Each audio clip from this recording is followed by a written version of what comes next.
All right, yeah, everybody. Welcome to June. June 1st. Kaipacha with the weekly Pele report, astrology for the soul.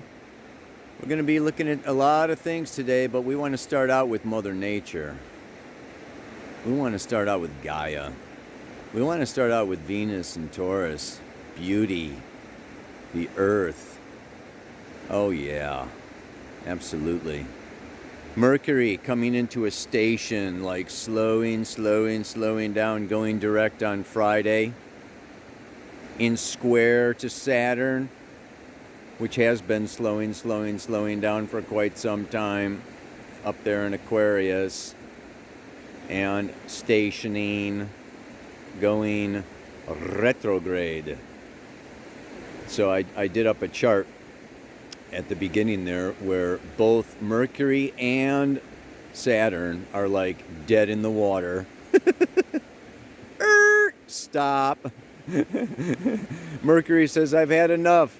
I'm going direct. I'm getting away from this square finally. And Saturn goes, oh my God, I've had enough. I got to go back. Up there in Aquarius. That's what I'm going to be talking about today. We had the new moon in Gemini, and so we are, approaching the first quarter, right? She's going to go through Cancer. She's in Cancer right now, today, as I am speaking to you. Thursday and Friday, it's going to move into Leo on Friday, cruise on through to the other side of Leo, obviously, going into Virgo by Sunday. And there we are going to then have the first quarter square. Crisis in action, the 90-degree square happening next Tuesday. And that's going to be actually pretty much, kind of coming into an opposition with Neptune.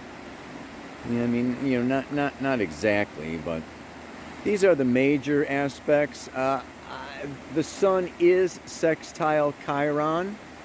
And the moon is making various aspects, but I really don't want to go into all of them. So I'm just going to look at the camera and talk to you. All right, everybody. What's going on out there on planet Earth? What are you doing? I have to humbly admit that I made a mistake.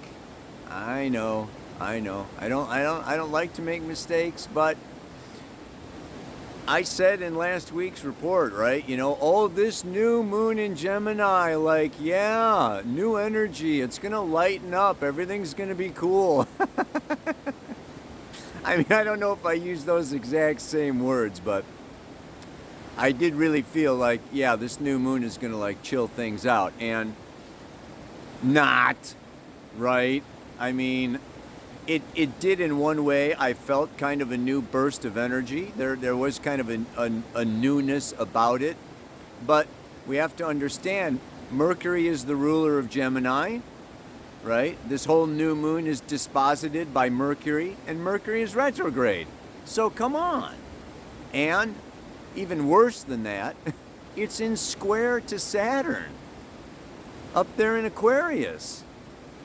And Saturn is still slowly squaring the moon's nodes. Now it's going to go retrograde. Well, the moon's nodes go retrograde. So instead of just passing up and making a square, oh no. Saturn goes, I think I'll go retrograde with the moon's nodes so I can stay square longer. Holy shit, what is this about? Well, I'll tell you what it's about. That's what today's report is about. This is a challenge. This is it's not going to blow over. This is not something light. It's not something to joke about. That we are in a serious, this is, I feel, really, Krishna and Arjuna, on the battlefield. I think of The Art of War. Yeah, which I've been meaning to read for a long time, but it's a very powerful book. It has to do with strategy. And, Gemini has to do with strategy. Mercury has to do with strategy. Saturn in Aquarius has to do with strategy. So, you think of General Patton, or you think of, when you need to look. We need to be aware. I'm going to read the Sabian symbol for this week. Okay, it's the 26th degree of Aquarius. It has to do with this is the degree that Saturn is stationing on. And I didn't really look in the ephemeris, but it's been slowing down and staying kind of at this degree for quite some time. It takes a while for Saturn to station and go retrograde. Yeah. So it sits there at that degree. And this all has to do with that we really need to, and even today's mantra is born out of this, we really need to coordinate this left brain, Mercury, ego-driven, linear, logical rationalization of our reality with something higher, something wider, something broader. We cannot forget that we are spiritual beings. We have to tap into Venus in Taurus, North Node of the Moon in Taurus.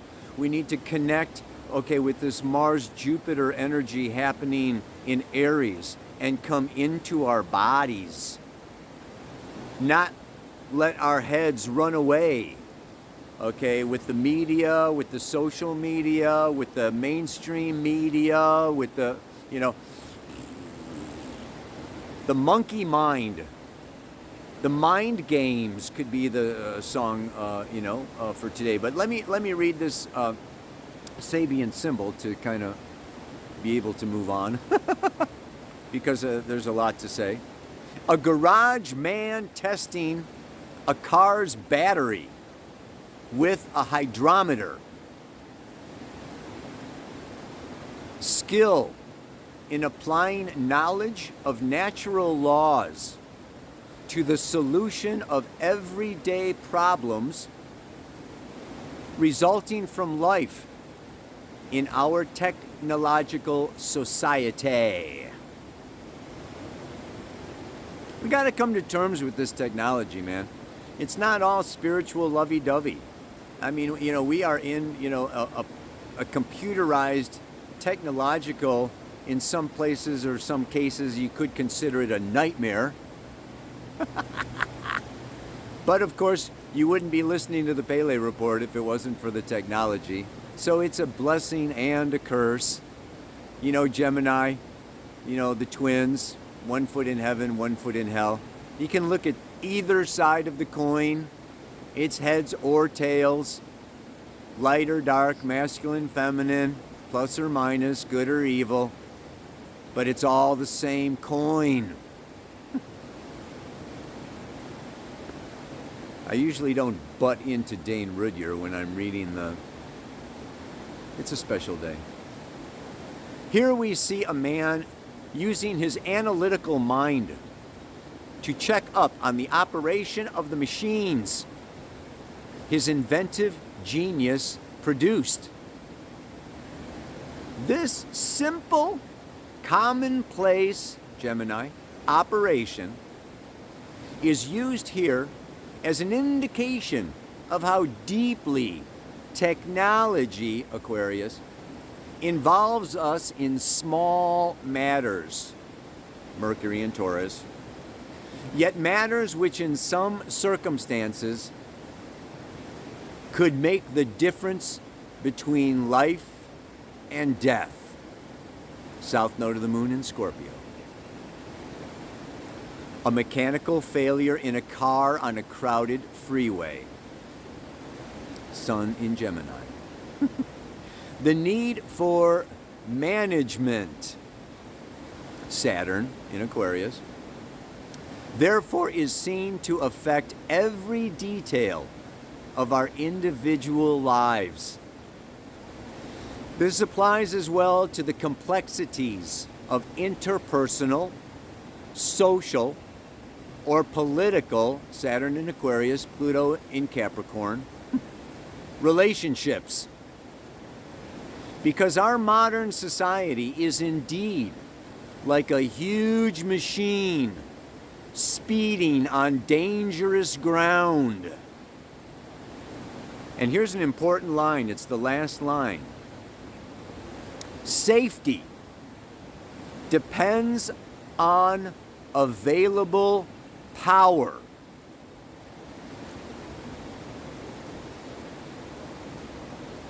Let's think about this.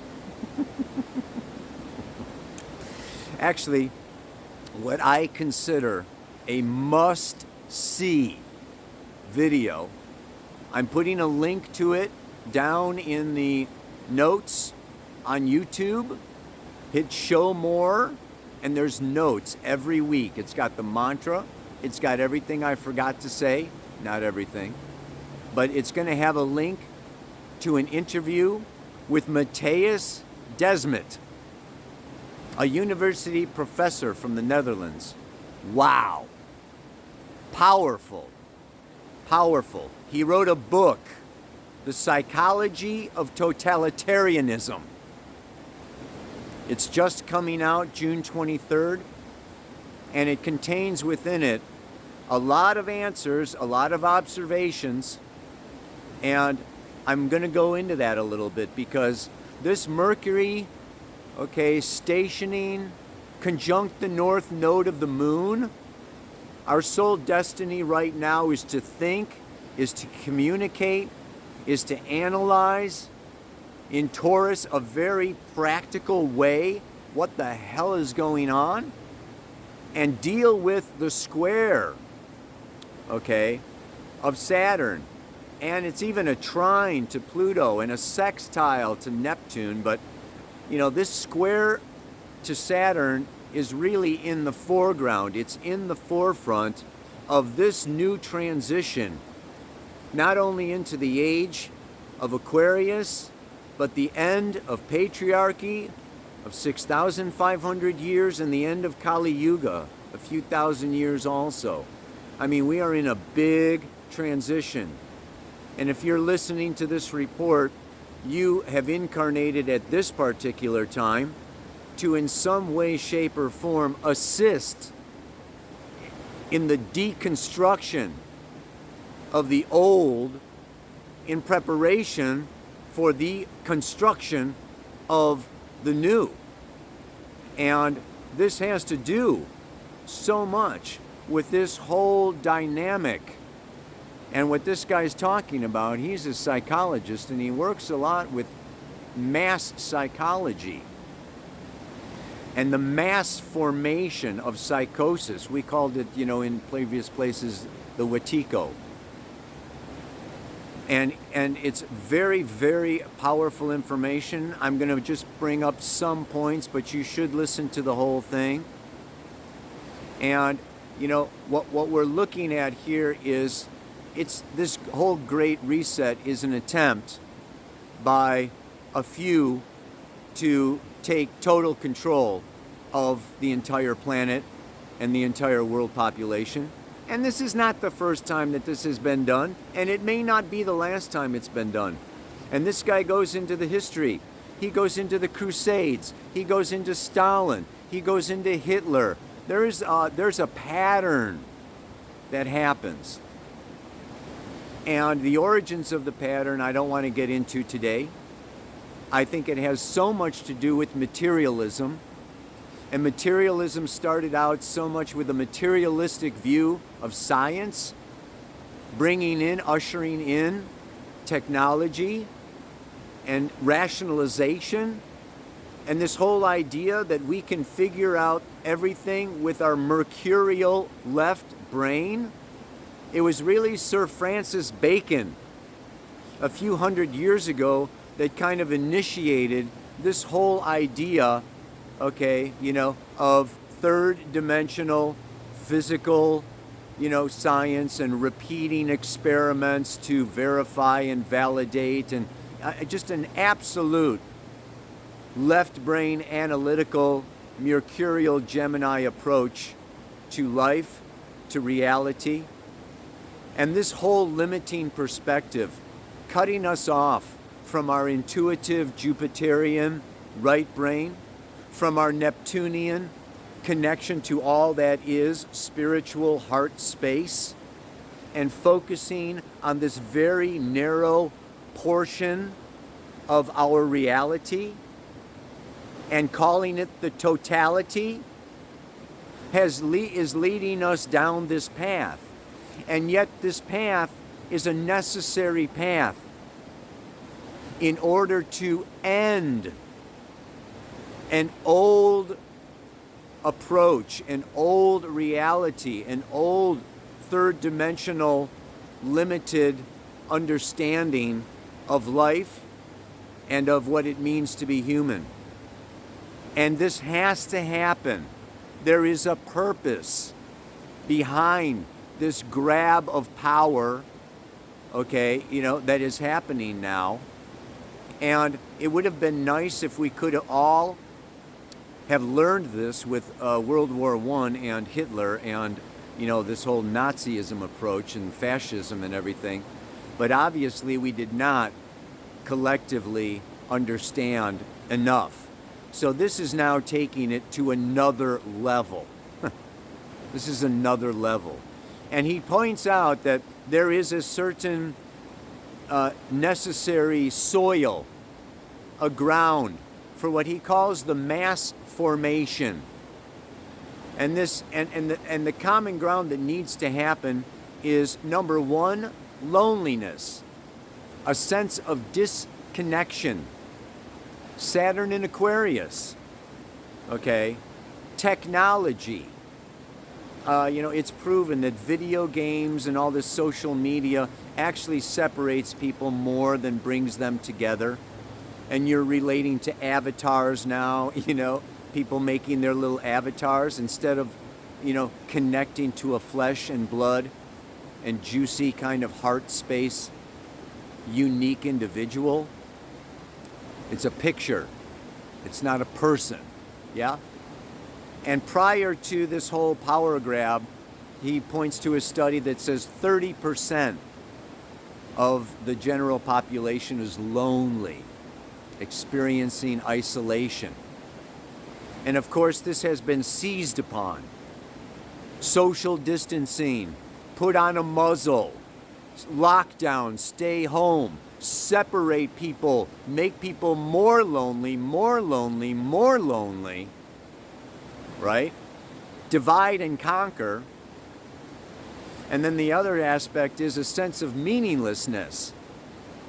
And he says a study was done prior to what's going on now that said 60% of the population is performing meaningless jobs. Like my daily 40-hour-a-week job is meaningless. 60%, that's almost 2/3 of the population having a sense of meaninglessness, like there's no purpose to life, there's no higher calling, life is pointless. The third condition, free floating anxiety.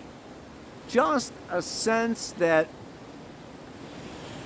I'm not safe. Things are not okay. Things are, wrong, bad. Now you can see how, this free floating anxiety, well, let's go back. I forgot, that's 60% of the meaningless jobs. Obviously, if you destroy the economy, you're going to have more and more people not only performing meaningless jobs, but not even having jobs, which increases the sense of free-floating anxiety in the general population. And you put these three factors together, and you have a prime recipe. Create an object, a scapegoat, something to give people a false sense of security that if they attack, like a virus or like a small group of people that are, natural and not going along with the mainstream media and not feeling lonely and are not feeling a sense of meaningless and are not feeling a sense of anxiety, that actually have a life. Let's make these people a target. Yeah, man. And gather together, whether it's the Jews or the witches or, in the past, it's like, create a subset. Create an enemy, and it will give the general population a sense that if they go against this enemy, they're going to regain a sense of control, get rid of the free-floating anxiety. They're going to have a sense of meaning and purpose, destroy those bad scapegoats, and they're going to not be lonely because they're going to be all connected to a common goal of destroying the people who actually have their shit together. You know what I'm talking about? I'm talking about revolutionary astrology, baby. Whoa. This is what's happening, man. And so, don't think it's over, okay? Don't try to escape this. Don't think that you can lay on the beach or get a suntan and, this is going to go away. Another thing that Matthias points out is the importance of speaking out. Because what this whole thing is like is hypnosis. The mainstream media is using fear in every shooting and amplifying all the bad, negative deaths and how everything's falling apart. Get everybody, more anxious and more anxious so that they come in with a solution. And that solution is going to be their totalitarian control, okay, with the passports and with electronic, turning you into QR codes so that they can surveil you and have absolute control over all of the world and the world's population. The good news that this guy says is, he says that totalitarian regimes destroy themselves. I don't know. I'm not a historian, but I don't know exactly. I don't know that Stalin got destroyed. He was replaced with Khrushchev. Hitler and that whole totalitarian power grab, that was stopped by Allied forces, outside forces destroying it. The Crusades, I don't know exactly, but anyway, he did say that Stalin killed 60% of his army. Like, these guys end up not only, with this population control trying to destroy, so many people, but they end up destroying their own base and it falls apart, ushering in a new age.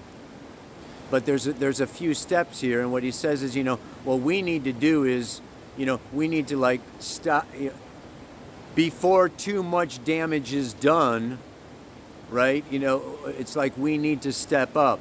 We need to speak out. There are important points that he makes.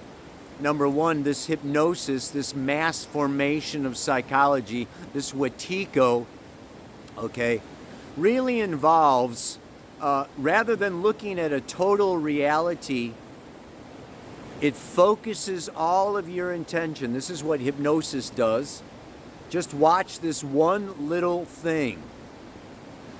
So you lose perspective on the totality of your reality by focusing on this one little thing. And then with that hypnosis, then you can be guided. And what he's saying is there are 30% that are completely hypnotized. There are 60% that are on the edge of wanting to, belong and follow. And there's only 5 or 10% that are actually rebelling through all of these grabs, this mass formation. The interesting point that he does say is that The leaders themselves are hypnotized by their own ideology. So the people who are trying to take over, okay, are trying to create a condition and a situation according to their ideology that is so strong and so powerful that they are fighting evil, and that all horrendous acts against humanity are justified because of this ideal.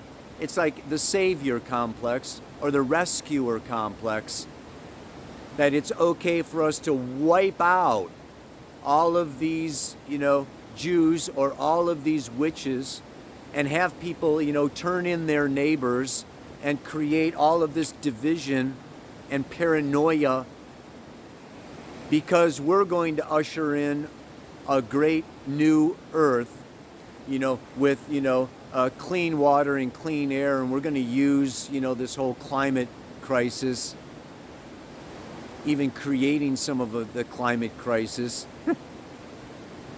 Yeah, I'm talking chemtrails here in California. It's amazing. DARPA is messing with our entire environment. Anyway, I don't want to get off track here.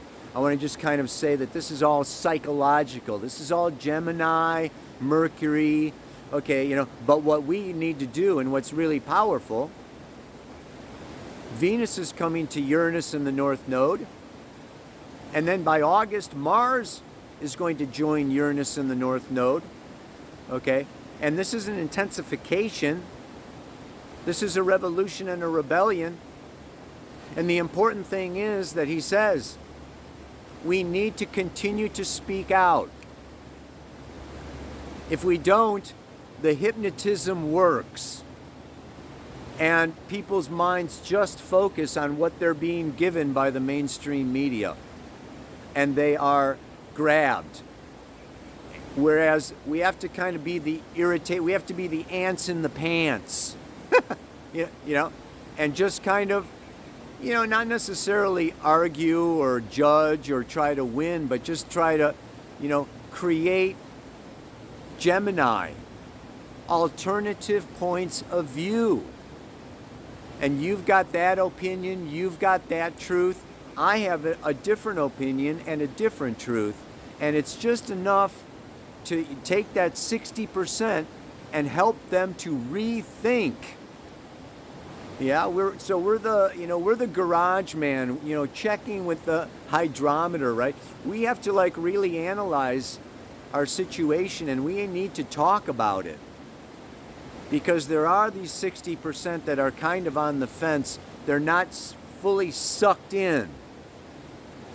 And what he says in his video, it's a great video, he says, if we don't speak up and we don't challenge the muzzle and challenge the inoculation and challenge our family and our friends and this and that in a gentle, nudging way, within 6 months, the regime will separate, right, isolate the scapegoat and attack it. So if we're quiet and we just hide out, or we run away, or we do our plant medicine and we just lay low and pretend nothing is happening, give ourselves 6 months to be the object of attack. And they will have succeeded. Yeah?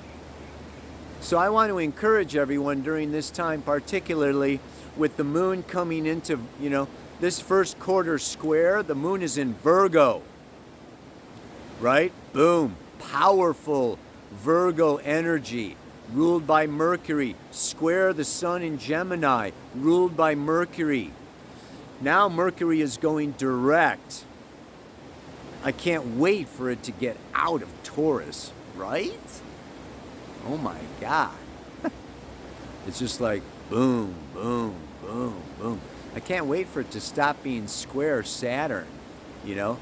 Redo this, rethink that, it's just like I have been having such a hell of a time, with the technology and getting stuff done and running into blocks and obstacles and, people not returning calls or not getting through or, wow, everything taking forever.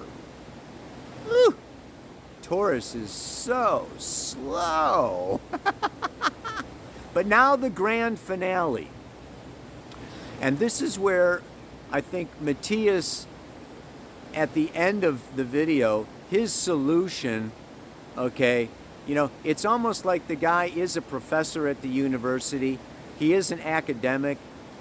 He is looking at this whole thing from a Aquarian, Uranian perspective. I just wish he knew astrology, because he's like, well, there's no way of knowing or telling, what, so much, when actually, if you got into astrology, there is. And if you got into parapsychology, and if you got into spirituality, we can see and feel, and with extrasensory perception, understand more, okay, than what he is seeing with his, not using the crown chakra, yeah, but just kind of using the intellect. Because at the end, it's almost like these people are afraid of the L word. Love. Love. It's like, oh, let's not go into love. Let's not go into spirit. Let's not go into, kundalini, sexuality, tantra. Let's keep it. He talks about ethical principles. Like if we all just, do the golden rule and, treat others like we want to be treated and follow ethical principles, that's what's going to pull us through. And I'm not going to argue, but I'm going to say it's not just either or. It's both and more. There's more. Love is the answer. Love is all there is. Love gives us a sense of meaning. So wipe out that 60%. Love gives us a sense of connection that wipes out the 30% of loneliness. Right? Love and connection and meaning and finding communities of like-minded souls wipes out free-floating anxiety. And this whole thing, this house of cards, collapses. So love is the key. Love is the answer. I'm doing this workshop on relationships, okay, in Greece. I'm doing a workshop here in Lake Tahoe, having to do with sexuality, having to do with this really coming into uniting spirit with our physical, earthly, rational mind and body. Yeah? This is connecting the upper three chakras where Matthias is living and the lower three chakras where a lot of the fear and anxiety is living, and bringing them together in the heart chakra and expanding this magnetic field. I got to do another Kundalini yoga mantra, some breath work, or I do a lot of talking here, but it would be good to pop up some stuff on YouTube. I have some yoga videos on my website, but it's been a while since I've put out a new one. But yeah, this is our time. The powerful energy of Mars ruling Aries, the masculine. Venus in Taurus ruling Taurus, the powerful feminine. And it's not going to be until next Pele report that Mercury moves into Gemini. Mercury rules Gemini. There is going to be this period, moving up here in June, where we have very powerful energy, and it's happening in the first 3 signs. Aries, Taurus, Gemini. This is the fundamental, instinctive realm of the zodiac. But Mars, Venus, and Mercury, all in their home signs, is really going to give us an opportunity, I think, to get it all together. So, before I go on forever with this, the mantra for today is, in the midst of all the complexity, I will not forget that the point of life and living is to love and reconnect.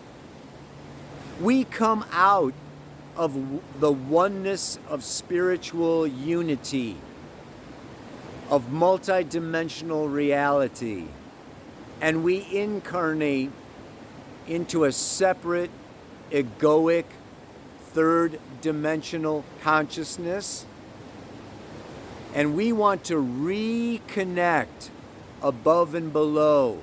We want to reconnect our separate egoic consciousness to the collective spiritual, collective consciousness and unconsciousness. This is a return to source. This is the goal of the earthly, I call it the school of planet Earth. If we want to graduate out of this earthly, third-dimensional, physical, material existence, we got to love it all. We got to love it all. That's graduation. We have to see the interconnectedness of all that is. I want to make sure I got that frickin' mantra right. There was a point, I didn't know if it should be the point of life and living or the goal of life and living. You can change it if you want. But in the midst of complications, technology, right? The garage man checking the battery, all the computers and everything in the media that we have created with our genius.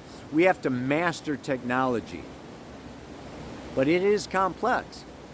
In the midst of complications, I will not forget that the point of life and living is to love and reconnect.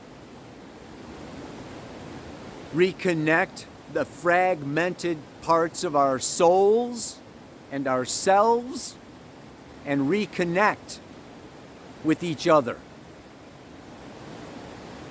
Create a parallel society. Find like-minded souls and unite. Yeah, baby. I know you know what I'm talking about. Namaste. Aloha. So much love.